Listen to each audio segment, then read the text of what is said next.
You know how much Kathy and I love cruising, but this year Kathy wanted a different kind of cruise. She was tired of sailing on the gluttony of the seas, so she found this cruise on the internet. She thought it would be a lot more interesting and there'd be no waves to make us seasick. Here's our boat pulling up to the wharf. The only problem was that we booked too late to get a room with a veranda. This cruise got me thinking about submarines. I mean, what is their purpose? They are designed to sneak up on unsuspecting ships totally undetected and blast holes in them so they sink.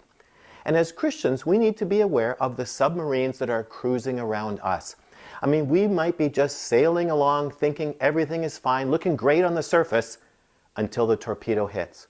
And Satan opens fire on our minds and he launches disturbing thoughts designed to crush our faith and undermine our trust.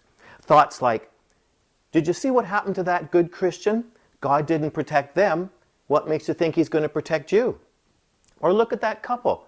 Look at the decisions they made because they thought God was leading them, and now look at the disaster they're in. Can you really trust God's leading?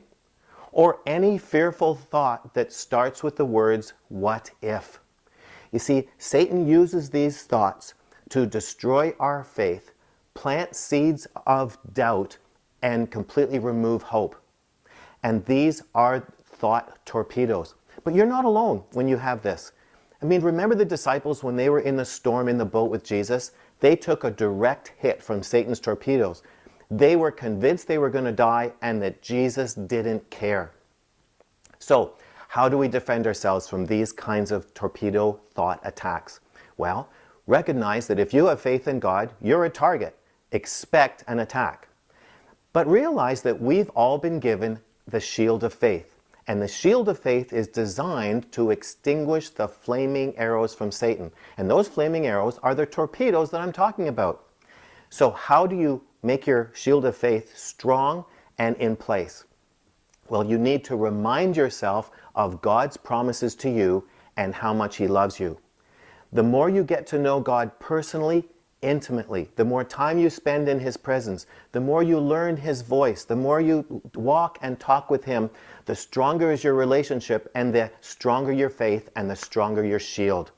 So the key to protecting yourself from Satan's torpedoes is your walk with God and your awareness and the ability to remember His promises to you. So to live a transformed life, you need to learn how to use and keep your shield of faith high. Now I want to hear from you. How have you used your shield of faith and what difference has it made in your life? Just leave your comments in the box below. And if this is your first visit here, you need to get my free self-assessment guide. And to do that, just subscribe to my weekly email newsletter. And you know where the subscription form is. It's always right there. And I'll talk to you again next week. But this week, learn how to strengthen your shield of faith.